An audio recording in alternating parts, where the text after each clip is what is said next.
I wouldn't want to be in a place where I'm doing it on some, just because I'm trying to meet an expectation. Like, people ask me about like a rap album, man, I would love a rap album. I'm with you. I don't feel like I'm doing something.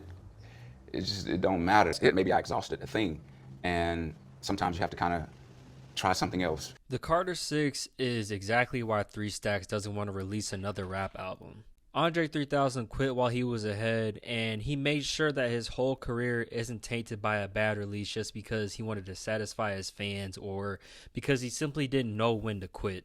He was able to savor his public image as being one of the greats, and yeah, he did hop on a feature every now and then, but when he was present in hip-hop, he did his thing and he reminded everybody how great he is. This unfortunately ain't the case for Lil Wayne. The Carter 6 feels like watching a 3-legged dog get hit by a car. It's just an absolute shit show. And while he does have his technical rapping skills intact, the shit he's saying on the album and the beat selection is just awful, and it's not fun to listen to. I never thought I'd see the day that Dwayne Carter would get washed on a track by Big Sean or 2 Chainz. No disrespect to either of these artists, because at the end of the day, they are still real bar spitters, you know, but it's just not something that we as listeners should be exposed to. We shouldn't be forced to see one of the GOATs get his feet whooped on a track. Like, and you know, Lil Wayne is undoubtedly one of the greatest rappers to ever hop on wax. But this past year of jealousy with Kendrick Lamar getting the Super Bowl performance in New Orleans and this god-awful album, it just allows the chance for there to be some fans that only remember Lil Wayne as being a senile, petty, jealous old rapper that limped his way out of the rap game.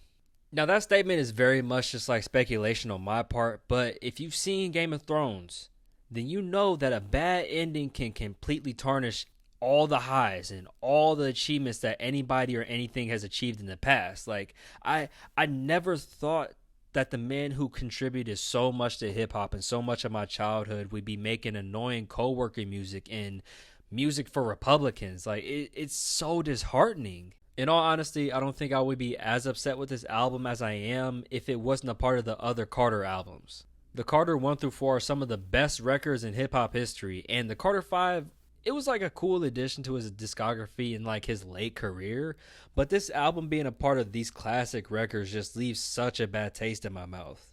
This terrible album is connected to songs like Nightmares from the Bottom, She Will, Got Money, A Millie, Fireman, Hustler Music, and Go DJ. Like, oh my God. It just feels so disrespectful and gross to have these amazing tracks, these amazing records connected to such a bad album. And the crazy thing about this is, at this point in time, the mentioning of another Carter album releasing seems like nostalgia bait. Like, it could be used as nostalgia bait, because when people hear about the Carter, they think about the past classic records. If he wanted to, he could have capitalized off of this nostalgia and worked with producers from the early 2000s, or even like producers now, and had them make beats that sound like more modernized versions of beats from that era of Wheezy, or just make something that sounds like something that Lil Wayne would have hopped on back then. It could have all been so simple, man. Like, just make a good beat, throw a lighter flick on it, and then you just go crazy.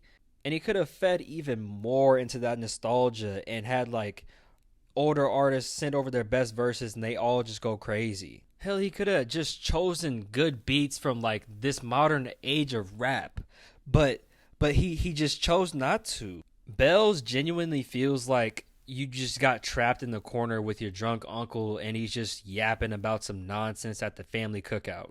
Hammer anybody that talk that ill. I exhale, kush y'all smell. Thuggin' since I got out of jail. Is this nigga serious? Sharks is such an obvious attempt to have a commercial song that will get played during like an NFL, MLB, or NBA game, or like Madden or 2K. Like, this is such a horrible song, and again, he gets washed by fucking Big Sean, and it's honestly not a great verse from Sean. Like, I feel like he's doing the best that he can on this whack-ass beat. And having Jelly Roll on the track is really what made it seem like, oh, this is just a commercial track, because why the hell are you working with Jelly Roll?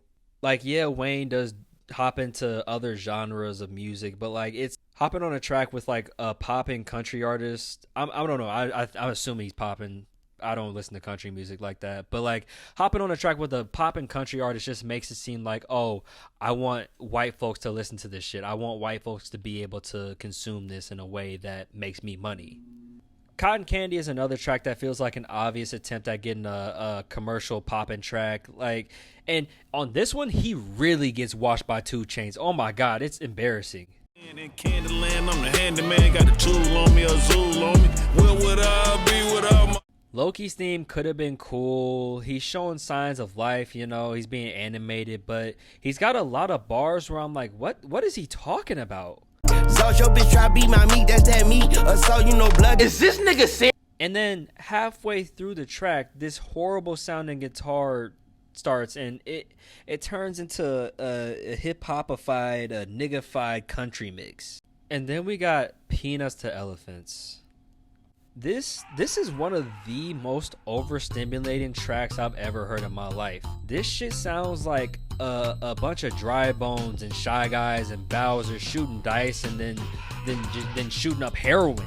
Like it, and then this nigga talking about Donald Trump and shit, and there's that dumbass elephant. Like it's awful. Oh my God. In all honesty, if you want to preserve the legacy of Lil Wayne, don't listen to this album. Just listen to the last track, Written History, and pretend it's a single. Eat the cake, never beat a woman for misseat the sake. I beat the case, beat some pussy up and then delete erase. So, those are my thoughts and opinions on the Carter 6. I feel very gross on 2 different levels, right? So, the first one being, this album stinks, you know. It doesn't feel good talking about Wayne in this manner. And the second level being, I didn't wash my ass after I went to the gym today. I just sat down and started recording, and I smell like a bag of asses, a wild animal, you know. Like I stink as well. So yeah, to my subs, I love you, baby. Thank you for watching. Like, share, subscribe, share it with your mama, your auntie's dog, all that good stuff. And there's not gonna be a post yap session. I don't have it in me to try and be funny right now. But yeah, that's the end of the video.